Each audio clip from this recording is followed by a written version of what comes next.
From bad teeth to stiff upper lips, many dated stereotypes surrounding Brits still endure today, but new data shows that one stereotype does ring true. Britons really do hate confrontation. Researchers from Trinity College London found that 83% say they avoid confrontation at all costs. In fact, their study revealed that Britons utter an average of 14 polite-isms per day, with many admitting they use them to avoid unnecessary tension.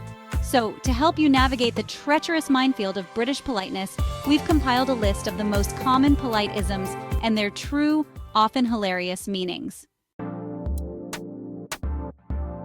Imagine you're at a crowded pub, desperately trying to reach the bar for a refreshing pint. What's a Brit to do? Utter the magic words, "Ooh, could I just squeeze past you?" On the surface, it sounds perfectly innocent, doesn't it? But beneath that veneer of politeness lies a steely determination. The true translation is, "Could you get out of my way?" We Brits would rather die of thirst than directly ask someone to move. It's simply not the done thing. Have you ever received a dreaded invitation to an event you'd rather avoid? Perhaps it's a karaoke night with your significant other's colleagues. Fear not, for the British arsenal of polite-isms is here to save the day. When faced with such a social quandary, a true Brit will deploy the phrase, "Sounds fun, I'll let you know." The true translation, "I'm not coming." Imagine someone has the audacity to utter something utterly preposterous in your presence. It's enough to make one's blood boil, but fear not, for the British have a way of expressing their outrage while maintaining an air of impeccable manners. I beg your pardon? It's not so much a request for clarification as it is a challenge, a subtle way of saying, "What the hell did you just say?" The classic brush-off. We've all been there, haven't we? That moment when you're approached by someone you'd rather avoid.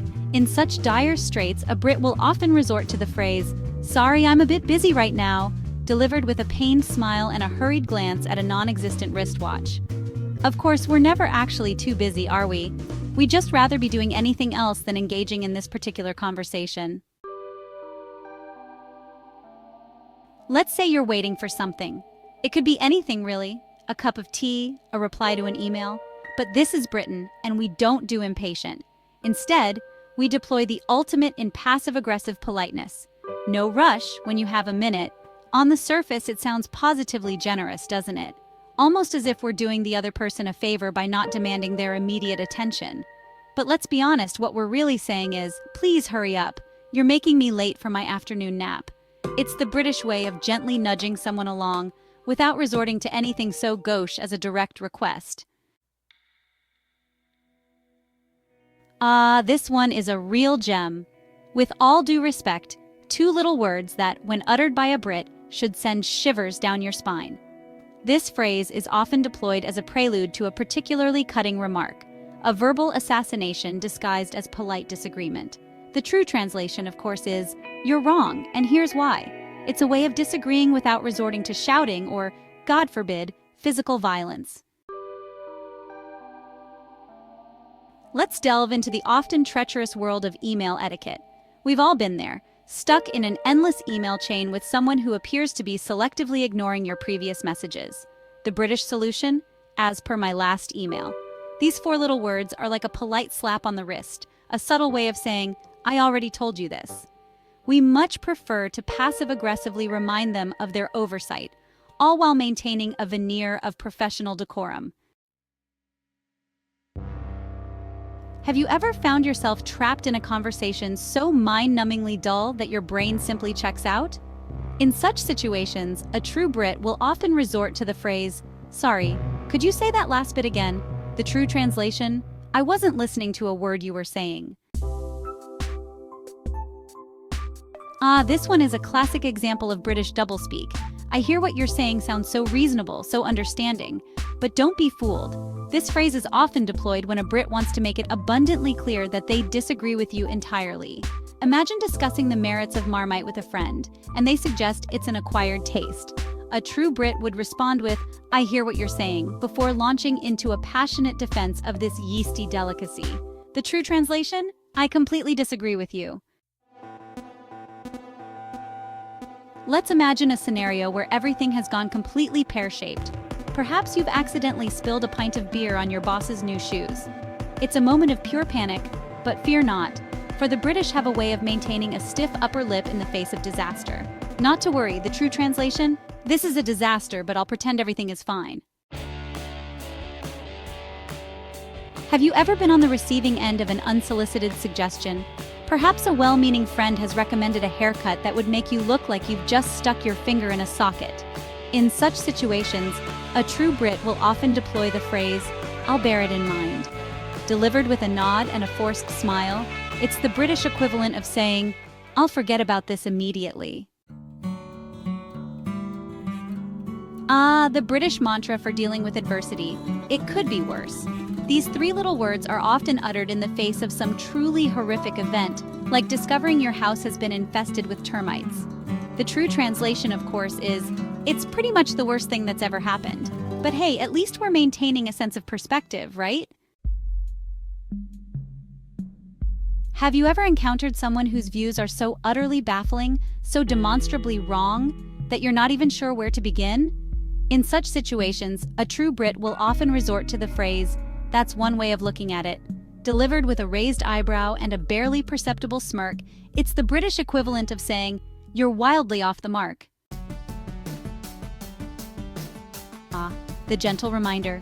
Two words that strike fear into the hearts of procrastinators everywhere.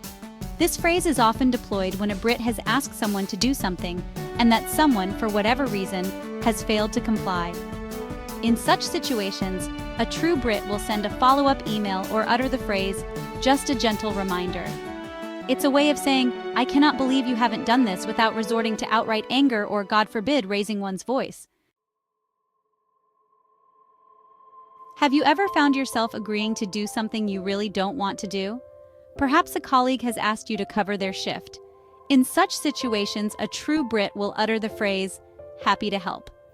Delivered with a strained smile and a distinct lack of enthusiasm, it's the British equivalent of saying, "I'm having to help when I really don't want to." Imagine you've sent an email, perhaps a rather important one, and you're waiting, with bated breath, for a response. Hours turn into days, and still there's no reply. You're starting to panic, but you don't want to appear too pushy. What's a Brit to do? Send a follow-up email with the phrase, "Appreciate if you could let me know either way."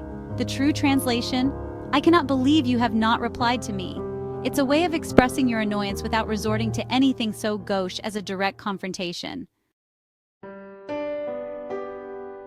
Let's say you're dealing with a situation that's clearly not your fault. Perhaps a colleague has made a mistake. You're fuming, but you don't want to come across as aggressive. What's a Brit to do? Deploy the phrase, "I'm sure it's just me, but..." The true translation, "This is entirely your fault, but I'm softening the blow." It's a classic example of British self-deprecation in action, a way of addressing a problem without causing a scene. Have you ever found yourself in a situation where you're expected to be impressed, but you're really not? Perhaps you've just been subjected to a tedious presentation. In such situations, a true Brit will often utter the phrase, "It's not bad, actually." Delivered with a weak smile and a distinct lack of conviction, it's the British equivalent of saying, "It's surprisingly tolerable, considering my low expectations." This one is a real doozy. Happy to discuss. Three little words that, when uttered by a Brit, should send shivers down your spine.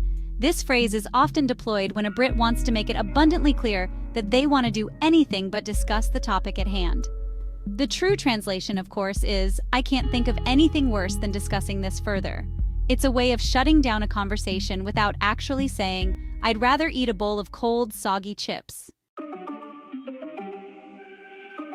And finally, we come to the last polite-ism on our list. Interesting idea. Now, on the surface, this might sound like a genuine expression of interest, but don't be fooled. When uttered by a Brit, interesting idea is often code for, "That's a really terrible idea." It's a way of politely rejecting an idea without resorting to blunt honesty, which, as we all know, can be rather hurtful. So there you have it, the most common polite-isms Britons use to avoid confrontation. Next time you hear one of these phrases, you'll know what they really mean. You've now been granted honorary British citizenship. Just remember, when in doubt, err on the side of caution. We Brits are a strange and wonderful bunch, and our language is full of hidden meanings and subtle nuances. Don't forget to like, comment, and subscribe for more.